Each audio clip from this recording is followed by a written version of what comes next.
Episode 5 Home. Ray woke with a gasp, lungs clawing for air like they were filled with sand and smoke. The ceiling above him spun slowly under the lazy fan. He blinked, trying to find the shape of his room in the darkness. The dream? No. The memory still burned behind his eyes.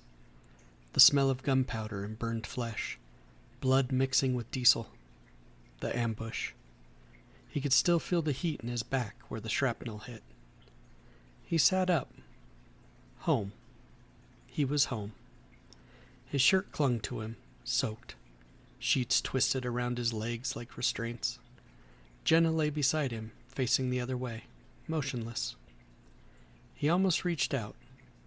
Almost. But his hand dropped back to his lap. "Just a dream," he muttered. "You're home. You're safe." Silence answered back. He walked through the house, trying not to wake anyone.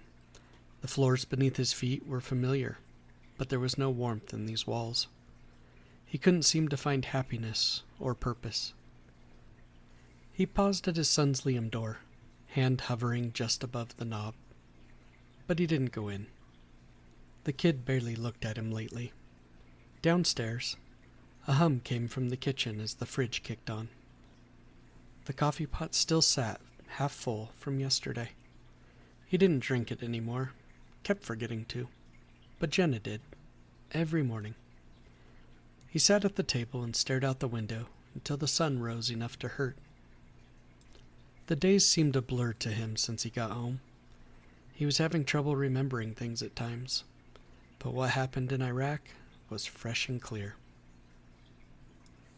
When Liam passed him in the hallway without a word, clutching a backpack too big for his little shoulders, this lost connection made Ray feel a little regret, anger, both. Ray found it impossible to understand his own feelings. Jenna washed the dishes while he stood behind her, wanting to say something, anything, but he couldn't. When he tried, the words caught like concertina wire in his throat. They didn't talk to him much. He didn't really know what to say anyway. He figured it was PTSD. The way he shut down when he got angry. And he got angry a lot. Over little things. Over nothing. He wrapped the silence around himself like armor, afraid of exploding and hurting the people he loved. They were scared of him. That's what he told himself. He had made himself a stranger in the house, and couldn't even bring himself to change. That's what he believed. The argument came without warning. He couldn't even remember what started it. Something small, probably. Something stupid. A quiet comment from Jenna about going to visit her family without him. "You'd rather be anywhere but here, huh?" he said, standing in the kitchen doorway, arms folded like he could hold himself together. Jenna was seated at the table, her fingers curled around a chip blue mug. Her lips trembled, but she didn't speak. "I know I don't talk much. I can't help it," Ray growled. "But you don't make an effort either." She still didn't respond. "You don't get what it was like," he said louder. "I don't know that I could explain it, but you never asked, not once."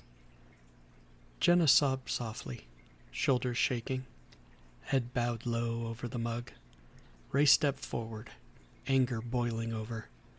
"You think I like being like this? You think I want to—" He swung his arm, not at her, just to cut through the air in front of her, to make her look at him, to make her see him. But his hand hit the edge of the mug, and it flew. Ceramic exploded against the cabinet in a sharp, splintering crash. Coffee splattered across the floor and up the cupboard door like a spray of blood. Jenna screamed. She shoved back her chair, toppling it, and bolted from the room, tears streaming, breath ragged. Ray stood there, frozen.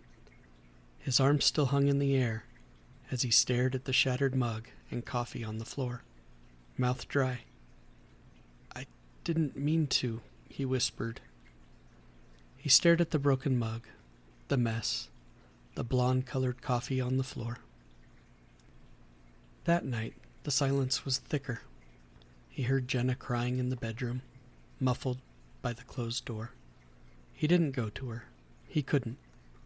Instead, he drifted into the living room and stared at the mantel, at the photos lining it. There were fewer than he remembered. No recent ones of him either. Had he really drifted that far from his family?